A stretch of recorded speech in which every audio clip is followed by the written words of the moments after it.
नमस्कार, फाइटर समाचार में आपका स्वागत है। पेश आज 6 जनवरी दोपहर 3 बजे राजस्थान की खास खबरें।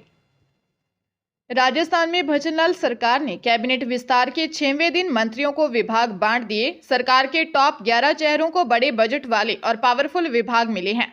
राज्य की अर्थव्यवस्था का आकार कुल 14,13,620 करोड़ का है। वर्ष 2023-24 में 3,90,856 करोड़ का बजट पेश किया गया और भजनलाल सरकार ने 7 मंत्रियों को बजट में बड़ी हिस्सेदारी रखने वाले विभाग सौंपे गए हैं।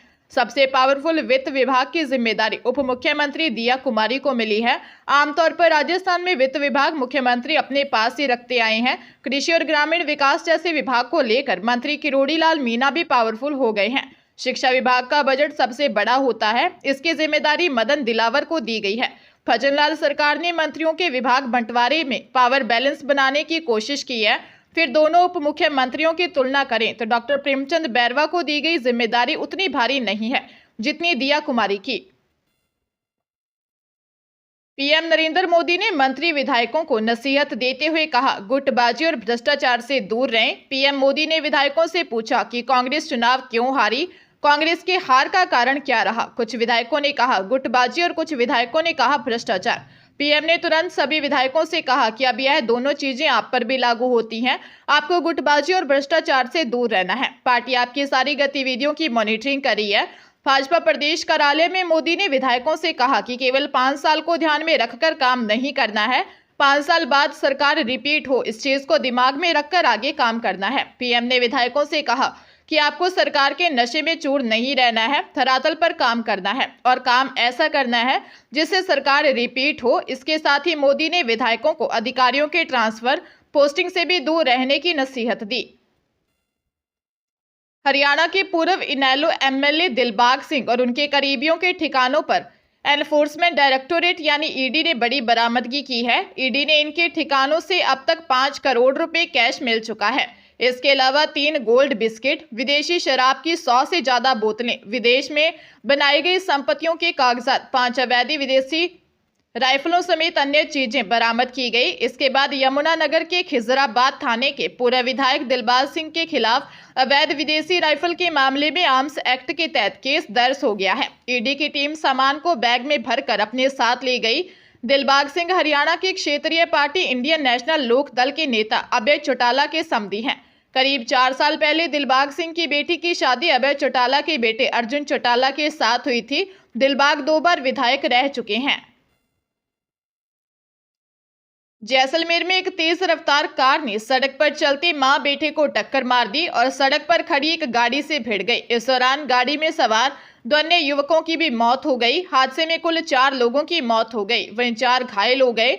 सूचना पर एसपी विकास सांगवान मौके पर पहुंची। एसपी ने बताया कि सूचना मिली थी कि एक तेज रफ्तार स्विफ्ट गाड़ी जैसलमेर के आकल गांव से बाड़मेर की तरफ जा रही थी। पुलिस ने देवीकोट तिराहे से पहले कार को रुकवाने के प्रयास करते हुए नाकाबंदी भी की, मगर युवकों ने गाड़ी नहीं रोकी और 130 की स्पीड से नाकाबंदी तोड़ते हुए बाड़मेर की तरफ रवाना हुए। देवीकोट कस्बे की मुख्य सड़क पर कार ने एक मां बेटे को टक्कर मार दी और सड़क किनारे खड़ी एक गाड़ी से भिड़ गई। मृतक 34 वर्षीय मेनकला और 11 वर्षीय बेटे मनीष की मौके पर ही मौत हो गई। वहीं कार सवार युवक 21 वर्षीय रोशन खान निवासी आकल व एक अन्य युवक भवानी सिंह की भी मौत हो गई। वहीं शिफ्ट गाड़ी में शाम 31 वर्षीय राजू सिंह सिसोदिया निवासी आशयाज व 26 वर्षीय लीलू सिंह चौहान निवासी आकल गंभीर रूप से घायल हो गए। हनुमानगढ़ जिले में रेलवे में ट्रैकमैन के पद पर कार्यरत कर्मचारी को हनी ट्रैप में फंसाकर 1,20,000 रुपए ऐंठने के मामले में जंक्शन थाना पुलिस ने एक युवती सहित 2 आरोपियों को गिरफ्तार कर लिया है। इनका तीसरा साथी फरार चल रहा है। थाना प्रभारी विष्णु खत्री ने बताया कि मामले में पूजा सोनी निवासी वार्ड 42, सुरेशिया और उसके मित्र हरीश खान उर्फ सलीम मोहम्मद निवासी बठिंडा को गिरफ्तार कर लिया गया है। प्रकरण में पंजाब निवासी सनी नामक युवक फरार है। उसकी गिरफ्तारी के प्रयास किए जा रहे हैं। आरोपियों से रुपयों के साथ वीडियो बनाने में इस्तेमाल मोबाइल फोन आदि की बरामदगी की जाएगी। गौरतलब है कि 3 जनवरी को श्रीगंगानगर के करणपुर निवासी लल्लन ने एक महिला सहित 3 जनों के खिलाफ हनी ट्रैप में फंसाकर 1,20,000 रुपए हड़पने और ब्लैकमेल करने का मामला दर्ज करवाया था। जयपुर में एक बिजनेसमैन को हत्या करने की धमकी देने का मामला सामने आया है। कारों में तोड़फोड़ कर बिजनेसमैन को बदमाशों ने धमकाया। आनंदपाल गैंग के आदमी हैं, तेरे को जिंदा नहीं छोड़ेंगे। मुरलीपुरा थाने में 53 वर्षीय बिजनेसमैन ने दी रिपोर्ट में बताया कि 19 नवंबर को घर पर जितेंद्र सिंह नाम का लड़का गाली गलौज करके गया था। जाते समय जान से मारने की धमकी भी देकर गया। बिजनेसमैन होने के कारण डर के कारण शांत रहा। 8 दिसंबर को उनके बेटे की शादी में 5 लड़के आए थे। सिक्योरिटी को देखकर वहां से भाग गए थे। 27 दिसंबर को उनकी एस क्रॉस गाड़ी को बुरी तरह से तोड़फोड़ कर भाग गए। 1 जनवरी को मारुति ग्रैंड विटारा गाड़ी भी तोड़ दी और गाली गलौज कर जान से मारने की धमकी दी। 2 जनवरी को थाने में शिकायत देकर घर पर सिक्योरिटी गार्ड रखा। रात को बदमाशों ने सिक्योरिटी गार्ड्स पर पत्थरों से हमला करते हुए मारने की धमकी दी। पुलिस मामले की जांच कर रही है।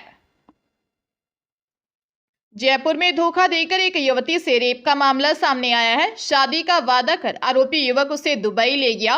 रेप के दौरान लाखों रुपए भी युवती से ऐंठ लिए। इसके बाद पीड़िता को पता चला कि आरोपी ने 2 लड़कियों को पहले से पत्नी बनाकर रखा था। सिंधी कैंप थाना पुलिस ने बताया कि दिल्ली निवासी 37 साल की युवती ने दी रिपोर्ट में बताया कि नवंबर 2013 में उसकी मुलाकात मालपुरा टोंक निवासी आशीष शकील मोहम्मद से हुए थे। दोस्ती कर आरोपी ने धोखा देकर रेप किया। विरोध करने पर शादी का वादा किया। शादी का झांसा देकर लगातार देश शोषण करता रहा। दिसंबर 2017 में रिश्ता खत्म करने की कहने पर दिल्ली आकर मंगलसूत्र पहनाया। शादी का झांसा देकर दुबई ले जाकर देश शोषण किया। 10 लाख रुपए भी खर्च करवा लिए। फिर हज के लिए 1.5 लाख रुपए भी ले लिए। देश शोषण के दौरान 2 से 3 बार प्रेग्नेंट होने पर अबॉर्शन भी करवाया।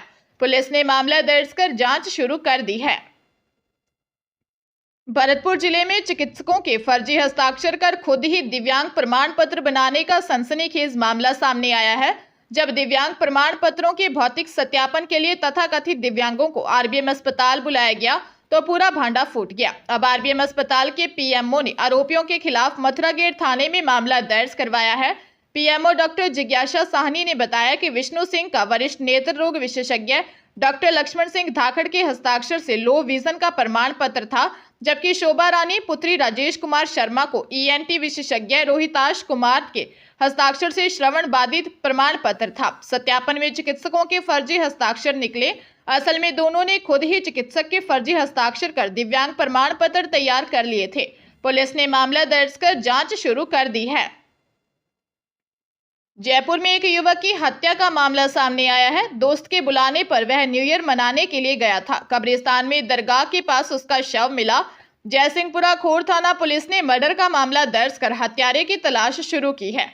एसएचओ देभान यादव ने बताया, पीलीभात उत्तर प्रदेश निवासी 20 वर्षीय उवैस की हत्या की गई है। प्रथम दृष्टया जांच में हत्या का मामला सामने आया है।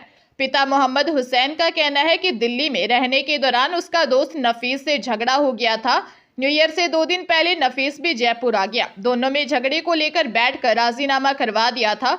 नफीस ने न्यू ईयर मनाने के लिए उवैस को बुलाया था। रुपए लेकर आने पर ई रिक्शा खरीदने चलने की कहा था। उवैस के बैंक अकाउंट में करीब 2 लाख रुपए थे और घर से 1.5 लाख रुपए और लेकर गया था। पिता हुसैन का आरोप है कि नफीस ने प्लानिंग के तहत बेटे उवैस की हत्या कर दी। फिलहाल पुलिस मामले की जांच में जुट गई है। पंजाब के अमृतसर में नाबालिग छात्राओं के साथ अश्लील हरकतें करने वाले सरकारी एलिमेंट्री स्कूल रख भगवा के अध्यापक राकेश कुमार पर थाना मजीठा की पुलिस ने केस दर्ज किया है। महिला ने बताया कि उसकी 10 वर्षीय लड़की 5वीं कक्षा में पढ़ती है। दिसंबर की छुट्टियां से पहले वह उसे स्कूल जाने के लिए तैयार कर रही थी तो बेटी ने कहा कि वह स्कूल नहीं जाएगी। जब उसने गुस्से में पूछा तो वह बताने लगी कि स्कूल में उसका अध्यापक उसके साथ अश्लील हरकतें करता है। वह डर गई और उसने पूछा तो उसने बताया कि 2 और लड़कियां भी हैं जिनके साथ वह अश्लील हरकतें करता है। इस पर वह उनके माँ बाप से भी मिली और सबने मिलकर पुलिस को शिकायत दी। पुलिस ने मामला दर्ज कर जांच शुरू कर दी है।